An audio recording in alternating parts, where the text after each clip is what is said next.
Hello dear students and friends, সকলকেই আমার অনেক অনেক ভালোবাসা দিয়ে শুরু করতে চলেছি আজকের ক্লাস। তবে আজকে আমরা সিলেবাসটা সম্পর্কে, অর্থাৎ সামেটিভ 1 আমাদের পরীক্ষা হয়ে গেছে। আশা করি সকলে ভালো পরীক্ষা দিয়েছো। তো এখন আমরা সামেটিভ 2-এও যেন ভালো পরীক্ষা দিতে পারি, সর্বোপরি ফাইনাল পরীক্ষাটা যেন ভালো দিতে পারি। তো প্রত্যেকটা স্টেপে যদি আমরা ভালো করে পরীক্ষা দিই, তাহলে আমরা ফাইনাল অবশ্যই আরও বেশি ভালো পরীক্ষা দিতে পারবো। তো সামেটিভ 2-তে আমাদের তাহলে সিলেবাসটা দেখে নিতে হবে। সিলেবাসে আমাদের কি রয়েছে, সেই অঙ্কগুলো আমরা অন্যদিকে কোনো মাথা না দিয়ে বেশি এগিয়ে না যাওয়ার চেষ্টা করে যদি আমরা সামেটিভ 2টা খুব ভালো করে করি, এবং প্রশ্নপত্র থেকেও যেমন সামেটিভ 1টা আমরা প্রশ্নপত্র থেকে অর্থাৎ কোশ্চেন ব্যাংক থেকেও আমরা বিভিন্ন টাইপ কোশ্চেন এবং প্রশ্নপত্রগুলো পড়েছিলাম, তাতে আমরা অনেকটা অ্যাডভান্স হয়েছি এবং ফাইনালে কিছু জিনিস আমাদের কিন্তু কমপ্লিট হয়ে গেছে। কারণ এক্সট্রা টাইপের যখন টেস্ট পেপার বেরিয়ে যায় নতুন, তখন যে এক্সট্রা অঙ্কগুলো থাকে আটকে যায়, সেই অঙ্কগুলো কিন্তু অনেক অঙ্ক আমাদের হয়ে গেছে।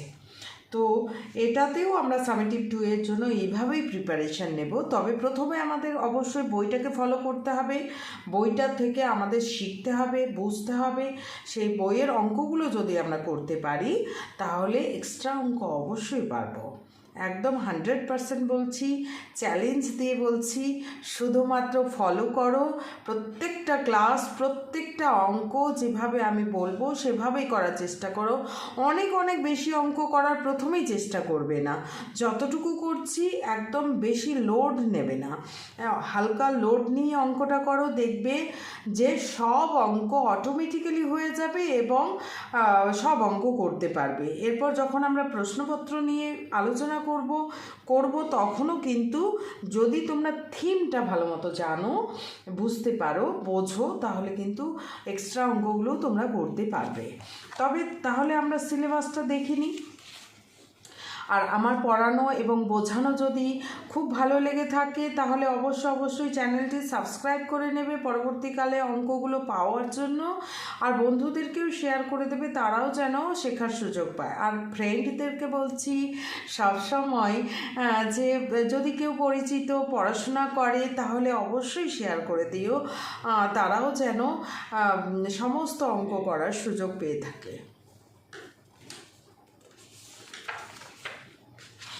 এবং চ্যানেল অবশ্যই লাইক এবং কমেন্ট করবে। তা কমেন্ট করলে আমার উৎসাহ বাড়বে, আরও বেশি অঙ্ক করে দেওয়ার চেষ্টা করব। তো দেখো আমাদের সিলেবাসটা কি আছে, সিলেবাসটা দেখে নিই আমরা কি চ্যাপ্টার আছে সামেটিভ 2-তে। দেখো সামেটিভ 1-এর জন্য এগুলো ছিল। সামেটিভ 2-তে কি আছে? সামেটিভ 2-তে শুধুমাত্র পাটিগণিত একটা আছে, অংশীদারি কারবার, খুবই সহজ চ্যাপ্টার। এবং বীজগণিত রয়েছে ভেদ, একচল বিশিষ্ট দ্বিঘাত সমীকরণ। অর্থাৎ একচল বিশিষ্ট দ্বিঘাত সমীকরণ চ্যাপ্টারটা আমরা কিন্তু করেছি। এখানে সমীকরণের সমাধান তো অলরেডি 1.2 কোষে দেখি 1.2টাই, সেটা আমাদের করা হয়ে গেছে, তবু ওটা থাকবে। এরপর আমাদের জ্যামিতির ওপর চাপ থাকবে। জ্যামিতি কি রয়েছে?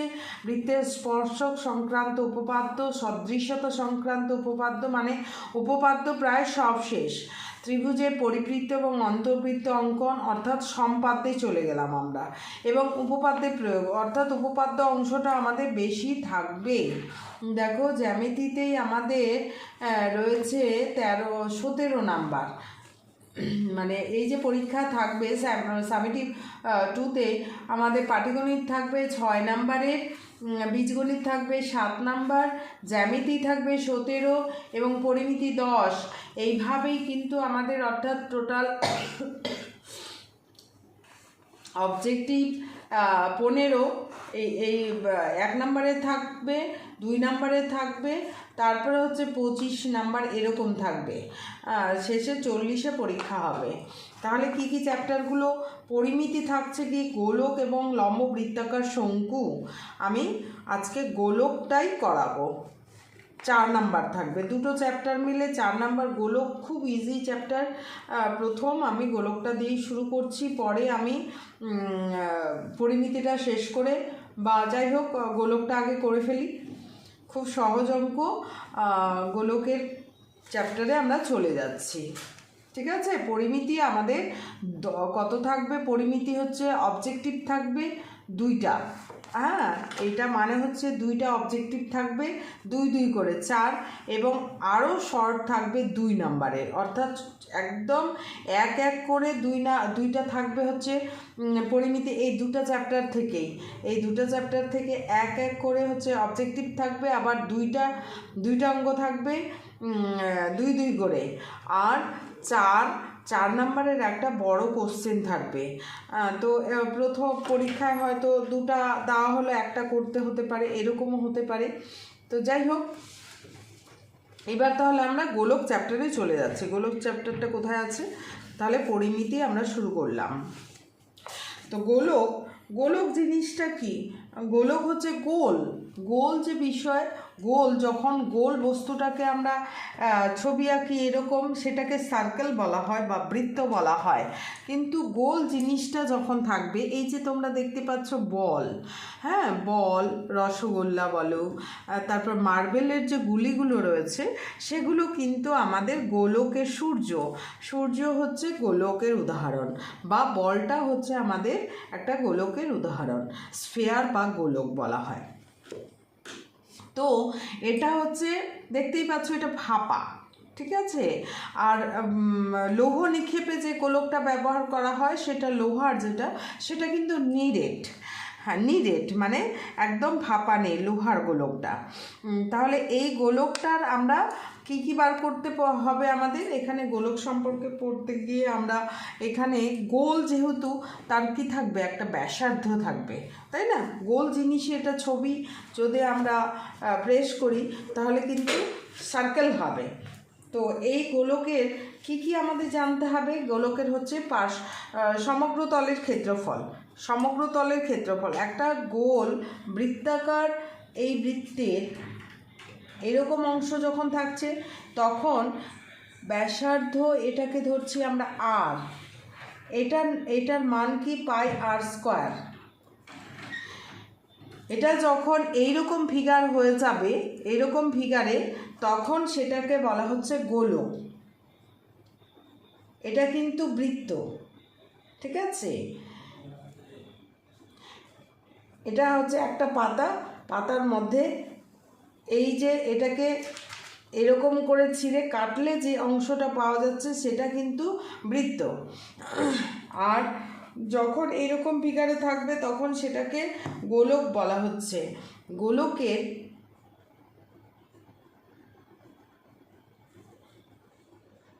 সমগ্র তলের ক্ষেত্রফল, অর্থাৎ এটা কি দিয়ে তৈরি, বা কতটা চামড়া লেগেছে, বা এটাকে কালার করা হচ্ছে, তখন আমাদের কিন্তু সমগ্র তলের ক্ষেত্রফল বার করতে হবে। সমগ্র তলের ক্ষেত্রফল হচ্ছে কত হবে?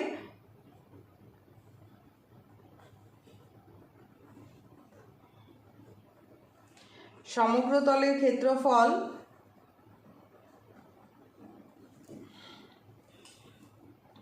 হচ্ছে 4 পাই আর স্কোয়ার, অর্থাৎ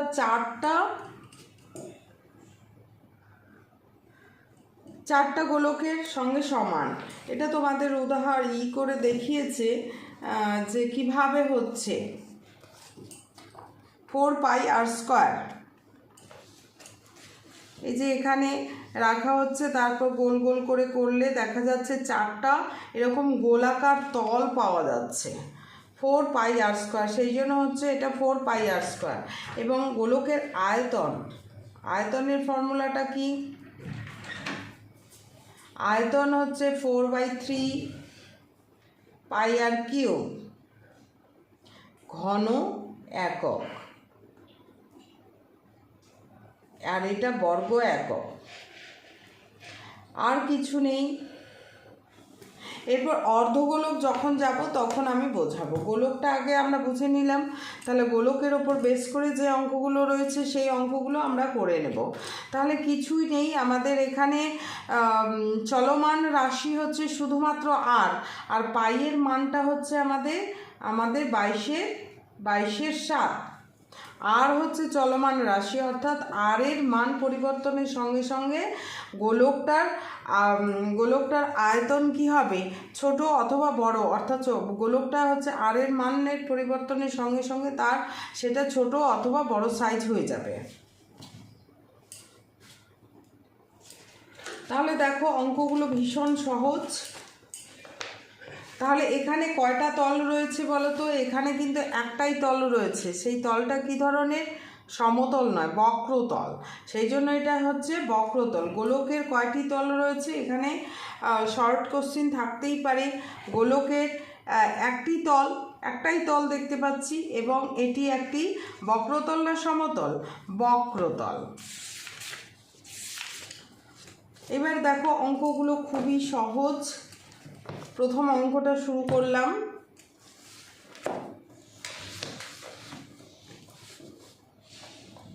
1 নাম্বার বলছে একটা গোলকের ব্যাসার্ধের দৈর্ঘ্য এত সেমি, অর্থাৎ ব্যাসার্ধের দৈর্ঘ্য মানে আর বলে দিয়েছে, তার সমগ্র তলের ক্ষেত্রফল নির্ণয় করো। তাহলে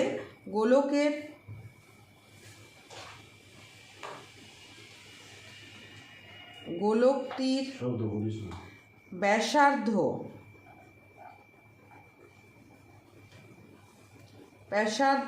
আর ইকুয়াল টু কত?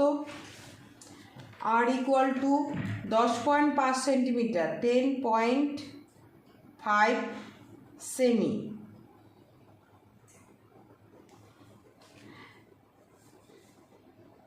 আমাদের সমগ্র তলের ক্ষেত্রফল কত? সমগ্র তলের ক্ষেত্রফল 4πr²। সমগ্র তলের ক্ষেত্রফল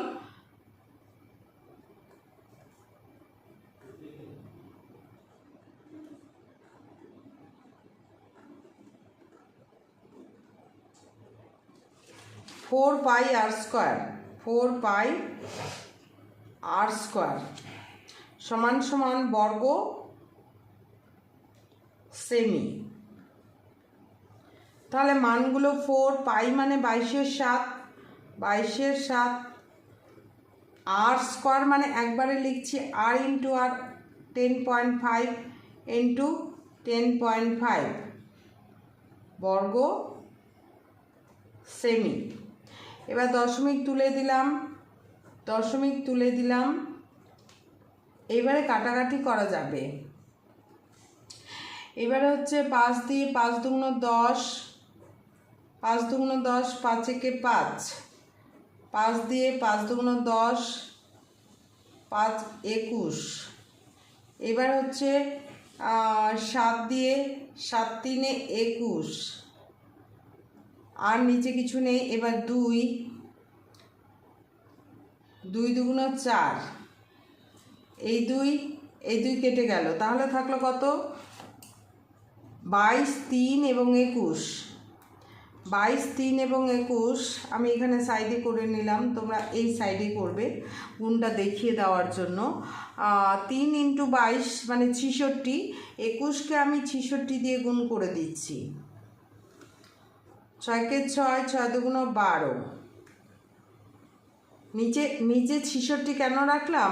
কারণ 2 বার করে আমাকে আর গুণ করতে হবে না, একবার গুণ করলে পরে একই সংখ্যাগুলো আমি বসিয়ে দিতে পারবো। তাহলে 6 2 8 3 1, 1 3 8 6, 1 3 8 6 বর্গ সেমি। একদম গোলক চ্যাপ্টারটা ভীষণ ইজি, কারণ আমাদের হচ্ছে এইটুকু ফর্মুলা 4πr² এবং 4/3πr³ এই দুটো ফর্মুলা। এটা যদি অর্ধগোলক হয় তাহলে এটাকে অর্ধেক করে দিলেই হয়ে যাবে। অর্ধেক করে দিলে মানে 2πr² হয়ে যাবে, এটাকে 2 দিয়ে ভাগ দিলে কত হবে? অর্ধগোলক মানে হচ্ছে এটাকে যদি আমি কেটে দিই তাহলে অর্ধগোলক হয়ে যাচ্ছে। তো সেখানে অর্ধগোলকের সমগ্র তলের ক্ষেত্রফল অর্থাৎ যদি ফাঁপা থাকে তাহলে 2πr² হবে এবং আয়তনটা হচ্ছে 2/3πr³ হবে। আর যদি সেটার উপরে আবার কাভার থাকে তখন আমাদের আরেকটা বিষয় রয়েছে, সেটা দেখিয়ে দেব। তো এটা হচ্ছে আমাদের অঙ্কটা কিন্তু হয়ে গেল। সমগ্র তলের ক্ষেত্রফল তাহলে 1386 বর্গ সেন্টিমিটার। আর কিছু নেই, একদম কমপ্লিট হয়ে গেল। কঠিন মনে হলো কি অঙ্কটা? কঠিন না, কিন্তু খুবই সহজ। সমগ্র তলের ক্ষেত্রফল তাহলে আমরা কি কখন আমরা সমগ্র তলের ক্ষেত্রফল এভাবে নাও বলতে পারি। কখনো বলতে পারি যে এটা কতটা চামড়া দিয়ে তৈরি হয়েছে, বা এটাকে কাভার করতে কতটা কাগজ লাগবে, এটাকে মানে কালার করতে কত বর্গ সেমি, এই ধরনের প্রশ্ন থাকতে পারে। তখন কিন্তু আমাদের সমগ্র তলের ক্ষেত্রফল বের করতে হবে। এবার 2 নাম্বারটা দেখো। 2 নাম্বারটা কি বলেছে? একটি চামড়ার বল তৈরি করতে, চামড়ার বল, হ্যাঁ ওকে, এটা চামড়ার বল তৈরি করতে প্রতি বর্গ সেন্টিমিটার এত টাকা হিসাবে এত টাকা লেগেছে। অর্থাৎ 1 বর্গ, এটা তো চামড়া লেগেছে না, কতটা চামড়া লেগেছে সেটা আমরা বের করে নিতে পারবো, তাই না? 1 বর্গ সেন্টিমিটারের জন্য হচ্ছে 17.50 টাকা, সেই হিসাবে 431 টাকা 20 পয়সা লেগেছে। তো বলটির ব্যাসের দৈর্ঘ্য নির্ণয় করো। তাহলে আমাদের এখান থেকে ক্ষেত্রফলটা আমরা পেয়ে যাব। এখান থেকে আমরা বের করব 17.50 টাকায় চামড়া পাওয়া যায়,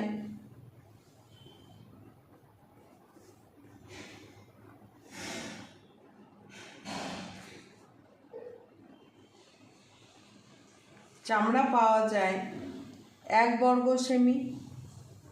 1 বর্গ সেমি 1 টাকায় কত? 1/17.50 বর্গ সেমি।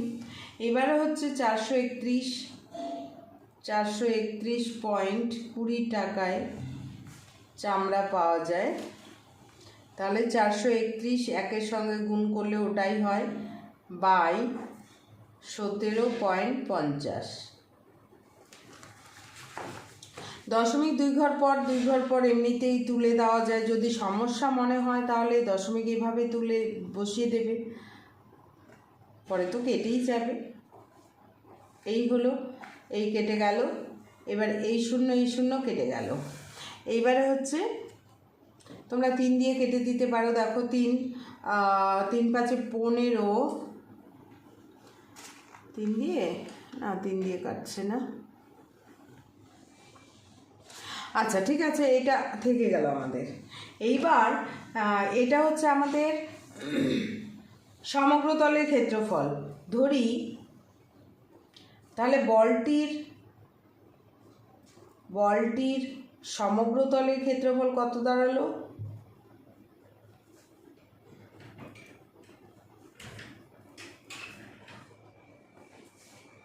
ক্ষেত্রফল 4,3,1,2/175 বর্গ সেমি ধরি। এবার ধরে নিচ্ছি,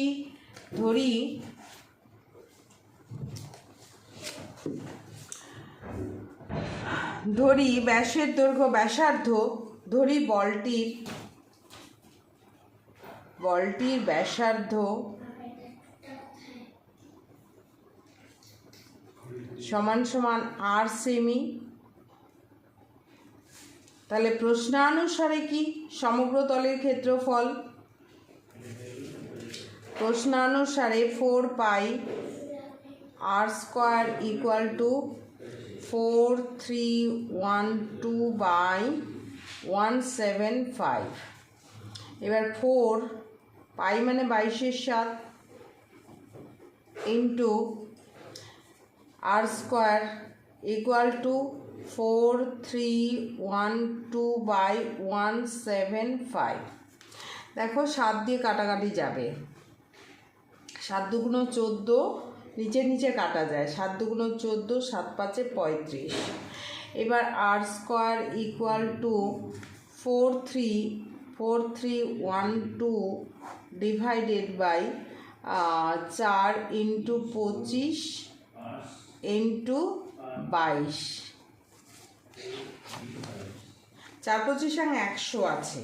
এটাকে কাটাকাটি চেষ্টা করব না, কেন আগে আর স্কোয়ার আছে তো আর বের করতে হবে, অর্থাৎ 10-এর স্কোয়ার।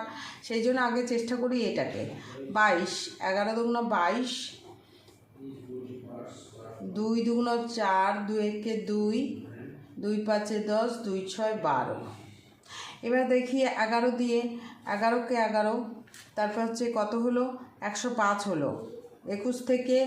21 থেকে এ দেখে নিতে পারো, 11 দিয়ে যদি ভাগ দিয়ে দিই, 21 56, 21 56কে 11কে 11, 10 আসলো, 5 আসলো, 105 হলো।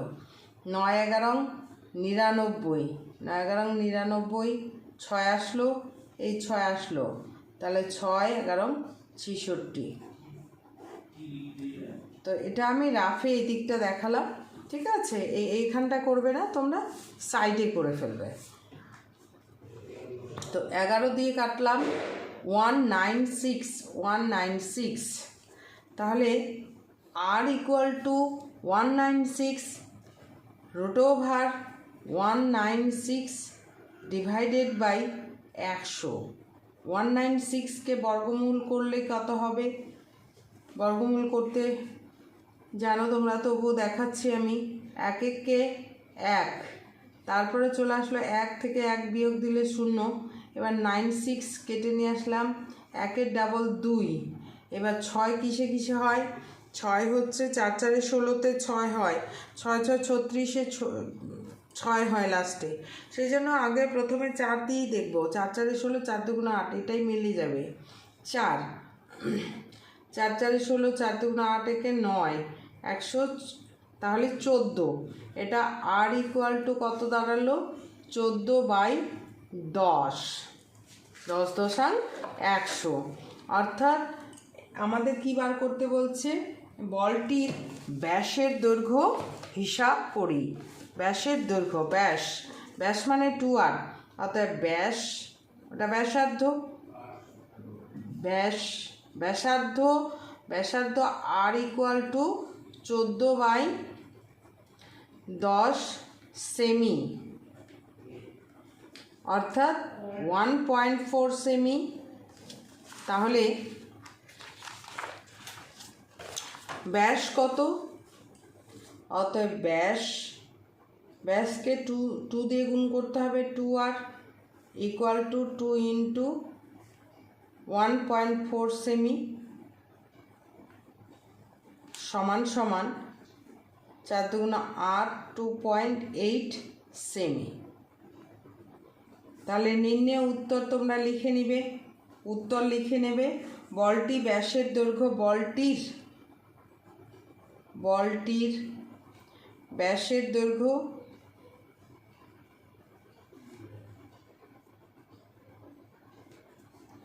2.8 সেমি। এবার পরের অঙ্কটা দেখো। স্কুলে শর্ট পাট খেলার জন্য যে বলটি ব্যবহার করা হয় তার ব্যাসে, শর্ট পাট লোহার বল, ঠিক আছে, ব্যাসের দৈর্ঘ্য 7 সেন্টিমিটার হলে বলটিতে কত ঘন সেমি লোহা আছে? অর্থাৎ আয়তন বের করতে হবে। একদম ইজি অঙ্ক। আয়তনের ফর্মুলাটা আমাদের শুধু মনে রাখতে হবে, বেশ কয়েকবার করলে কিন্তু মনে থাকবে। তাহলে বলটির ব্যাসার্ধ, বলটির মানে গোলক, বলটির ব্যাসার্ধ আর ইকুয়াল টু কত? 7 সেন্টিমিটার। ব্যাসের দৈর্ঘ্য, দেখো ব্যাসের দৈর্ঘ্য, ব্যাস মানে 7 তাহলে ব্যাসার্ধ আমরা বার করছি 7 সেন্টিমিটার। অতএব আয়তন কত হবে? আয়তন হচ্ছে 4/3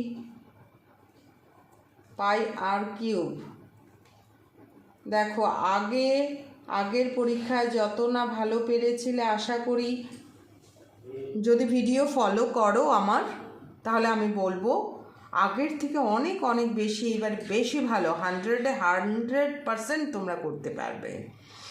এবং আগে যদি অঙ্ককে ভয়ও পাও বা অঙ্কে কোনো দিনও ভালো না এরকম মনে করেছো আগে, আমার ভিডিও ফলো করলে দেখবে যে সারা জীবন আমি অঙ্ককে ভয় পেয়েছি, কিন্তু এখানে অঙ্ক করার ফলে আমি অঙ্কটাকেই বেশি ভালোবেসে ফেলবে, অর্থাৎ অঙ্কটাই সবচেয়ে সহজ মনে হবে। তো ভিডিওগুলো ফলো করো, প্রত্যেকটা ক্লাস, প্রত্যেকটা অঙ্ক করার চেষ্টা করো, বোঝো, তাহলে দেখবে সত্যি অঙ্কটাই সবচেয়ে সহজ। আর অঙ্ক যদি ভালো পেরে যাও তাহলে অন্য সাবজেক্টগুলো খুব সহজেই কিন্তু আত্মস্থ করে ফেলতে পারবে।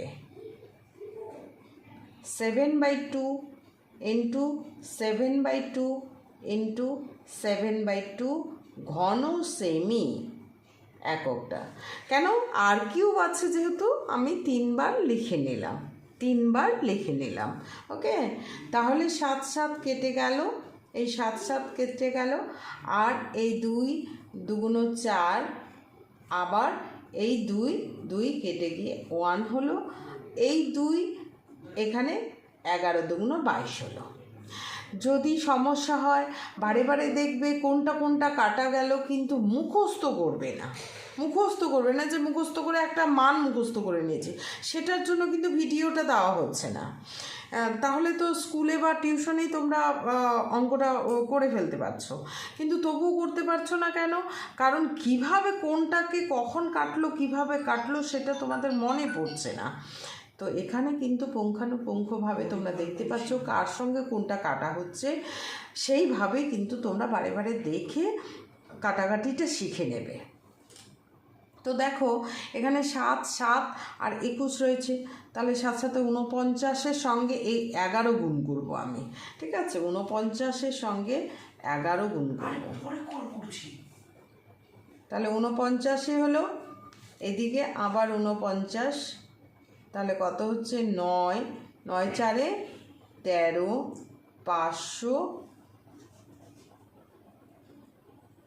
539 ডিভাইডেড বাই নিচে কত আছে? 3 পড়ে আছে, এটা দিয়ে আমরা এটাকে ভাগ দিয়ে দিব, 39। 3 একে 3, এইবারে চলে আসলো 2, কেটে নিয়ে আসলাম 3 3 7 21, এবার 2, এবার 9 কেটে নিয়ে আসলাম, 3 9 27, এইবারে 2 পড়ে থাকলো। এখান থেকে পট করে কিন্তু আমরা লিখবো না, আমি বলবো আরেকটা লাইন লিখবে। এইবার লিখবো 179 2/3 ঘন সেমি।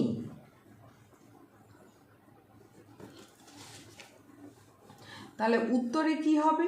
উত্তরে লিখবো আমরা কতটা লোহা, বলটিতে কত ঘন সেমি লোহা আছে, তাহলে লিখবো বলটিতে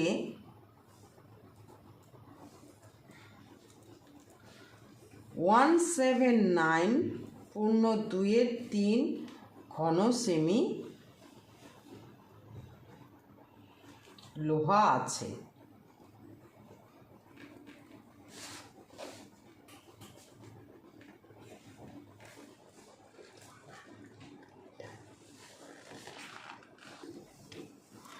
তো আজকের ক্লাস এই পর্যন্তই, কারণ প্রথম চ্যাপ্টার আমরা শুরু করলাম, সেই চ্যাপ্টারে আরও ভালো মতো আত্মস্থ করব।